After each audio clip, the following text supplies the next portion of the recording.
What up, what up, what up? This is Merrick, representing Hustlenomics LLC. And you know what I'm about to do today?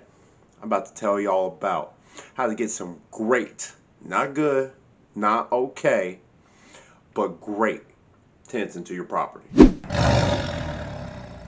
So, number one, you got a property. Good. That's excellent. But if you have a mortgage, you have to pay that mortgage every single month, which is kind of that's an expense. And even if you bought the property 100% cash down, which that's excellent, but the thing is, you got taxes you got to pay. So, how are you going to turn that into an investment? Excellent tenants. That's the way. So, what you're going to do is you're going to find tenants who make 3 times the monthly income, because life happens. What happens if the tenant's car breaks down? If his or her car breaks down and they only make 2 times the monthly rent, well, what you think they're going to do? They're going to be late on their rent just to fix their car. And if the tenant has kids, most people are going to make sure that their kids are straight before they pay their rent. Like, it's just how it goes. So if they make 3 times the monthly rent, then no matter what, in case when life does happen, which it will, they'll have enough cushion to pay you that rent on time. So you won't have to sweat it, and they won't have to sweat it. And really, you got to be responsible. Why would you set them up for failure? Because if you put someone in the house who can't really afford it, it's you. You're at fault. It's your responsibility. Okay. Number 2. This is the second most important thing, in my opinion. No evictions. Ever. Did you hear me? Ever. Let someone else deal with the fact that they had a past eviction. Me, I don't want to deal with you ever if you've been evicted, because that means you stayed in the rental property after the landlord got the sheriff involved, went to court, literally stayed in the house not paying anything. That's the kind of person they are. And you won't put them in your property? Your unit? Nah, partner, you gotta bounce. You can't help me.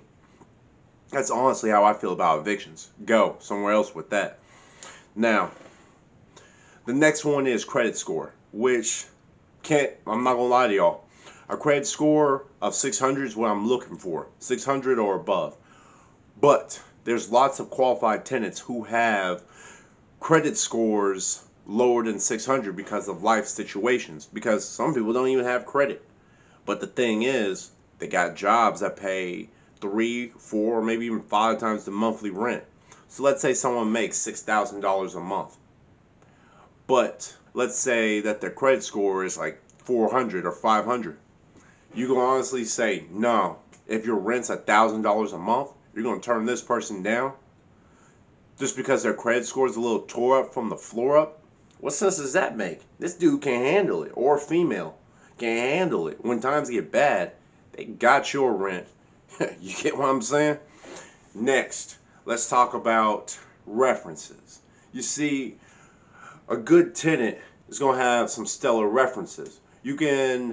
Some tenants, if you know because I'm fortunate. On one of my properties I knew the landlord, and I knew the landlord gave me glowing reviews about the tenants.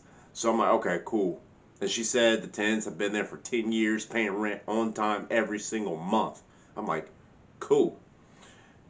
But sometimes you might not have that. So you're going to have to check their references. You're going to have to check. You should always be checking their background, their income, their credit score, all that good stuff. But you want to check their references for certain. Make sure that their friends, if their friends say they're bad people, if their friends are talking mess about them, then why on God's green earth would you even want to deal with them if their references are talking crazy about them? And if a previous landlord says, hey, they didn't pay rent on time, well, what's the confusion? They didn't pay rent on time. Let them go. Find someone better. Now, here's the last thing I'm going to talk about. Felonies. If someone got a felony, I'll still rent to you. Like, There's people who are electricians or truckers or HVAC workers who have felonies. But the thing is, I look for people who were felons a while back, like a year or more. Because if you're a felon within the recent year, that means you might not have got your act together. But if you're a felon a while back and you're working on making the change, then yeah, provided that everything else is stellar, mostly income and references, yeah, let's give you a chance. Like, I don't see a reason why not. And it depends on what the felony is. Like, let's be honest, if it's a murder case, if you're a murder case but you have high income, okay. But if you're a murder case with low income, bad references, yeah, that you don't stand a chance. Not a snowball's chance in hell. But this is me. This is what I look for to get my properties rented out. Man, stay ambitious, y'all. This is Merrick, representing Hustlenomics. Peace.